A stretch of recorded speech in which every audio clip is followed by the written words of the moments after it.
But if you close your eyes.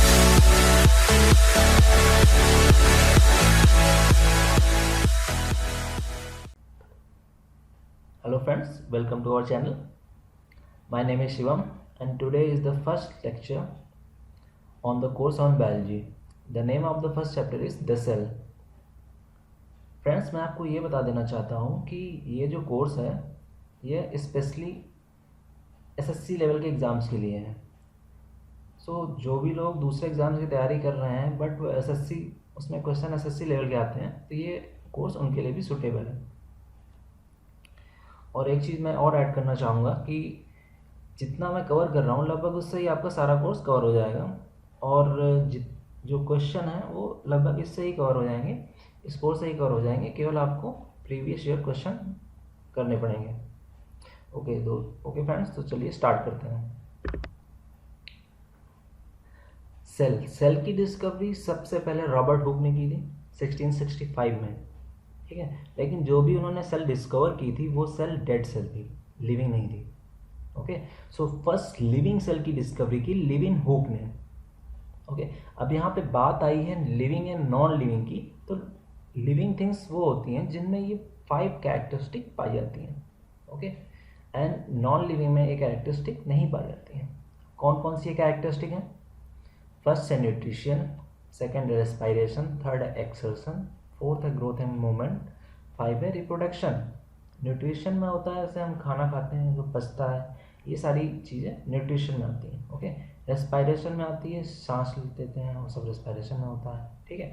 Exertion में होता है कि जो हमारी बॉडी होती है वो एक्स्ट्रा जो भी वेस्ट होता है वो स्वेट के फॉर्म में, यूरिन के फॉर्म में, इन सब फॉर्म में वो बाहर निकाल देती है, ये सब एक्सर्शन में होता है, ठीक है। एंड ग्रोथ हम जानते हैं कि लिविंग थिंग्स में ग्रोथ होती है, ठीक है। एंड रिप्रोडक्शन, जो लिविंग थिंग्स होती हैं वो अपने जैसे यंग वन प्रोड्यूस करती हैं, ठीक है, तो इसे बोलते हैं रिप्रोडक्शन, ओके। अब यहाँ पे न्यूट्रिशन के हिसाब से लिविंग थिंग्स को 2 पार्ट में डिवाइड किया गया है। कौन कौन से? Autotrophs and heterotrophs, okay. अब ये ऑटोट्रोप्स एंड हेटरोट्रोप्स क्या हैं?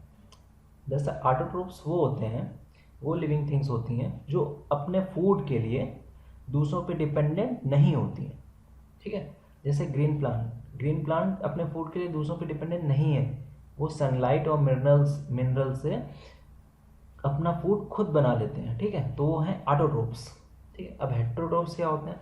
हेटरोट्रोप्स वो होते हैं जो अपने फूड के लिए दूसरों पे डिपेंडेंट होते हैं, ठीक है। जैसे एनिमल्स क्या होते हैं? वो प्लांट्स पे डिपेंडेंट होते हैं फूड के लिए और दूसरे एनिमल्स पे डिपेंडेंट होते हैं फूड के लिए, ठीक है। तो ये सारे क्या हैं? हेटरोट्रोप्स हैं, ठीक है। अब आगे मैं ऐड करना चाहूँगा कि कुछ प्लांट भी हेटरोट्रोप्स होते हैं, ठीक है।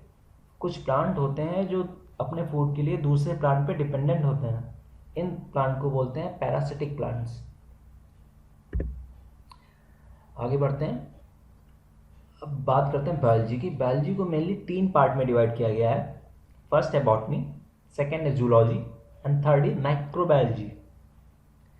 बॉटनी में हम पढ़ते हैं पेड़ों के बारे में, जूलॉजी में पढ़ते हैं एनिमल्स के बारे में, एंड माइक्रोबायोलॉजी में पढ़ते हैं बहुत ही छोटे स्ट्रक्चर जैसे सेल, टिश्यू, इन सब के बारे में, ठीक है, इन सब की स्टडी होती है, ठीक है। अब बॉटनी, अब मैं आपको कुछ ये साइंटिस्ट दिए हुए हैं, ठीक है, थियोफैटस, एरिस्टोटल, ये सब साइंटिस्ट काफ़ी इंपॉर्टेंट है, इनमें डायरेक्ट क्वेश्चन आते हैं, ठीक है। तो आपको इसमें बहुत ज़्यादा डीप नहीं जाना है, केवल आपको एक ये याद कर लेना है, ठीक है। जैसे में सीधे क्वेश्चन आते हैं कि who is the father of zoology, तो आपको सीधा लिखना है एरिस्टोटल, आपको कुछ दिमाग नहीं लगाना है, ठीक है। तो पहला जो फादर ऑफ बॉटनी है वो माने जाते हैं थियोफैटस, ठीक है, एंड एरिस्टोटल को माना जाता है father of zoology and biology, ठीक।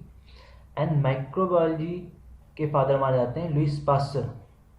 अब यहाँ पे कुछ और भी इंपॉर्टेंट साइंटिस्ट हैं जैसे ग्रेगर मेंडल, इन्हें फादर ऑफ जेनेटिक्स बोलते हैं, एंड टी.एच. मॉर्गन, ये फादर ऑफ मॉडर्न जेनेटिक्स माने जाते हैं, ठीक है। मैं यहाँ पे ग्रेगर मेंडल के बारे में एक बात ऐड करना चाहूँगा कि ग्रेगर मेंडल का जो वर्क था वो था ग्रीन पी पे, यानी हरे मटर के दाने पे इनका वर्क था। इन्होंने उस पर 7 कैरेक्टरिस्टिक बताई थी जो आगे जाके जीन कहलाएंगे, ठीक है।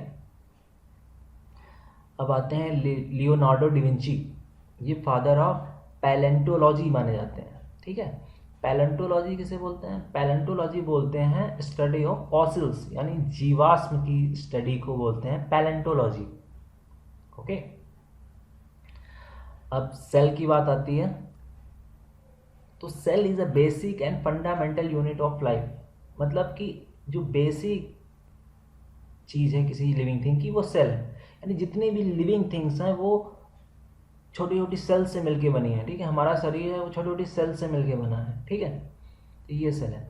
ओके, सेल कंबाइन होके टिश्यू बनाती हैं, एंड कई सारे टिश्यू कंबाइन होके ऑर्गन, और कई सारे ऑर्गन मिलके एक बॉडी का फॉर्मेशन करते हैं।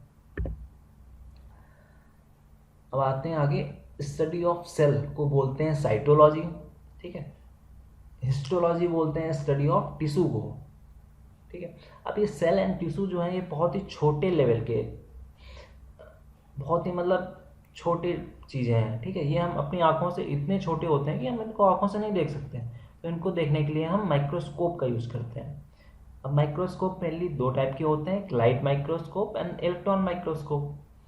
जो लाइट माइक्रोस्कोप होता है उसमें, वो आपने देखा भी होगा लाइट माइक्रोस्कोप कहीं स्कूल से या यूनिवर्सिटी वगैरह में देखा होगा, लेकिन जो इलेक्ट्रॉन है वो माइक्रोस्कोप वो थोड़ा अलग होता है, वो आपको बड़ी लेबोरेटरी में ही मिल पाएगा।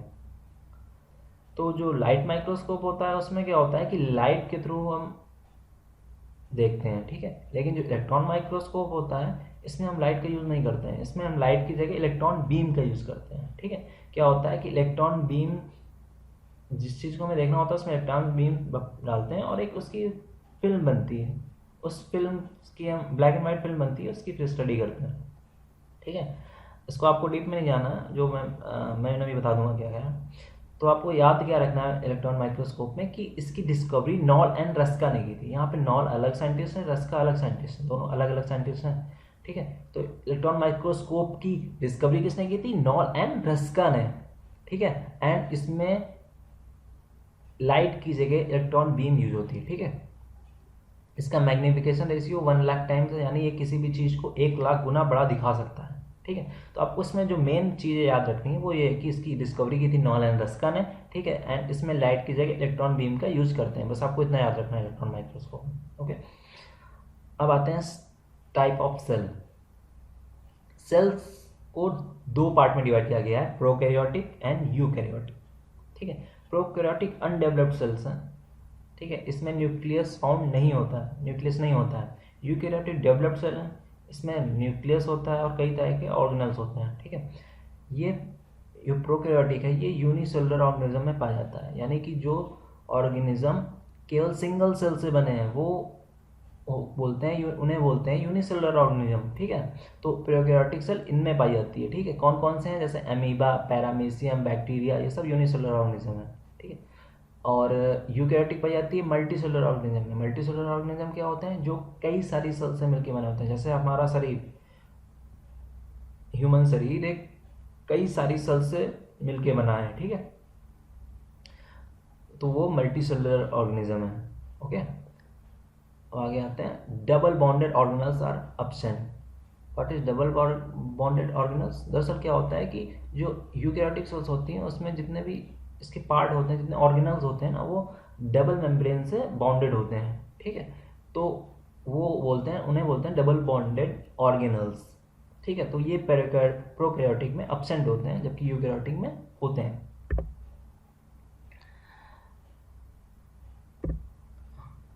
अब मैं थोड़ा सा आपको और बता दूंगा, अभी आपको मैं डायग्राम वगैरह भी करा दूंगा इनका, प्रोकैरियोटिक एंड यूकैरियोटिक का। ओके, तो आपकी जो क्लियर हो जाएगा। सबसे पहले डायग्राम में आते हैं यूकैरियोटिक सेल। ठीक है, ये एक यूकैरियोटिक सेल है। ठीक है, वैसे एनिमल सेल है। ठीक है, एनिमल सेल जो कि यूकैरियोटिक का ही पार्ट है। ठीक है, इसमें आप देख रहे हैं ये जो कई सारे चीज़ें देख रहे हैं ना, ये ऑर्गेनल्स हैं। ठीक है, और ये डबल मेम्ब्रेन से बाउंडेड है, इस वजह से बोलते हैं डबली बाउंडेड ऑर्गेनल्स।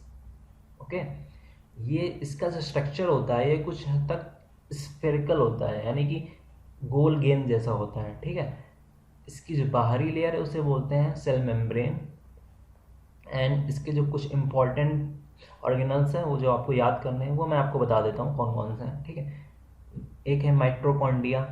ठीक है, ये न्यूक्लियस न्यूक्लियस के अंदर होता है जेनेटिक मटेरियल, ठीक है। जेनेटिक मटेरियल क्या है? जेनेटिक मटेरियल क्या होता है कि वो जेनेटिक मटेरियल किसी भी सेल की, उस सेल की इंफॉर्मेशन स्टोर करता है कि वो सेल क्या करेगी, कैसी होगी, ठीक है, उसका वर्क क्या होगा, ये सारी चीज़ें इंफॉर्मेशन स्टोर रखता है जेनेटिक मटेरियल। ओके, ये न्यूक्लियस के अंदर पाया जाता है यूकेरियोटिक सेल में, ठीक है। एंड ये गोल्गी बॉडीज़ हैं, ये लाइजोसोम्स हैं, ये वैक्यूल्स हैं। वैक्यूल्स में क्या होता है कि ऑर्गेनिक मटेरियल स्टोर होता है। मैं अभी आगे आपको फंक्शंस और क्या है चीज़ें भी आपको क्लियर करा दूंगा जो भी इंपॉर्टेंट है, ठीक है। तो अभी आप ये केवल नाम एक बार देख लीजिए, राइजोसोम्स हैं, ये जो अंदर जितना भी होता है इसे साइटोप्लाज्म बोलते हैं, ठीक है। ये एंडोप्लाज्मिक रेटिकुलम है। बस आपको इतना इसमें ध्यान रखना है और इसमें ज़्यादा कुछ ध्यान नहीं रखना, ठीक है। आगे बढ़ते हैं। ये है प्रोकैरियोटिक यानी अनडेवलप्ड सेल, ठीक है। इसमें देख रहे हैं आप कि डबल बॉन्डेड ऑर्गेनल्स कोई नहीं है, ठीक है। इसमें आप देख रहे थे ये सारे कई सारे ऑर्गेनल्स दिख रहे थे आपको, इसमें आपको देख रहा हूँ कोई ऑर्गेनल नहीं है, ठीक है। ये एक थ्रेड लाइक स्ट्रक्चर है, ठीक है। ये जेनेटिक मटेरियल है इसका, ठीक है। इसमें कोई भी ऑर्गेनल, इसमें कई ऑर्गेनल्स हैं, इसमें कोई ऑर्गेनल्स नहीं है, ठीक है। तो इसमें ऑर्गेनल्स डबल बॉन्डेड ऑर्गेनल्स नहीं होते हैं, ठीक है। इसमें क्या होता है, इसमें सेल मेम्ब्रेन होती है, साइटोप्लाज्म होता है और ये नेकेड डीएनए होता है, ठीक है, ठीक है। नेकेड डीएनए से क्यों बोलते हैं? क्योंकि यहाँ पे आप देख रहे थे कि यहाँ पे जेनेटिक मटेरियल न्यूक्लियस के अंदर है, बट यहाँ पे न्यूक्लियस के अंदर नहीं है, ये ओपन है, ठीक है। ये ओपन है, इस वजह से इसे बोलते हैं नेकेड डीएनए, ठीक है। तो क्योंकि ये तो जेनेटिक मटेरियल तो हर सेल में होगा, क्योंकि ये स्टोर रखता है कि इस सेल की इंफॉर्मेशन, तो ये तो होना ही होना है, ठीक है। लेकिन ये यहाँ पे प्रोकैरियोटिक में ओपन होता है, इस वजह से इसको नेकेड डीएनए भी बोलते हैं, ठीक है। अब ये कुछ ये पूंछ जैसा स्ट्रक्चर होता है, इसको फ्लैजेला बोलते हैं, ठीक है। ये किसी किसी में होता है, किसी किसी में नहीं भी होता है, ठीक है। लेकिन एक इम्पॉर्टेंट क्वेश्चन यहाँ पे आता है कि कौन सी ऐसी ह्यूमन सेल है, कौन सी ऐसी यूकैरियोटिक सेल है जिसमें फ्लैजेला पाई जाती है, तो वो है स्पर्म सेल। स्पर्म सेल में फ्लैजेला होती है, ठीक है। उसमें पूंछ जैसा स्ट्रक्चर होता है, ओके। तो बस इसमें आपको इतना ही ध्यान रखना है, आपको बस यूकैरियोटिक प्रोकैरियोटिक का मैंने डिफरेंस बता दिया। चलिए दोस्तों, तो ये मेरा पहला लेक्चर था, तो इसमें मैंने बहुत ज़्यादा ये मैंने छोटा ही रखा है।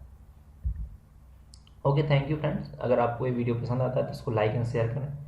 आप अगर नए हैं तो चैनल को सब्सक्राइब करें, और अगर आपका कोई भी सजेशन है तो आप hloShivam@gmail.com पे मुझे मेल कर सकते हैं। Okay, thank you friends.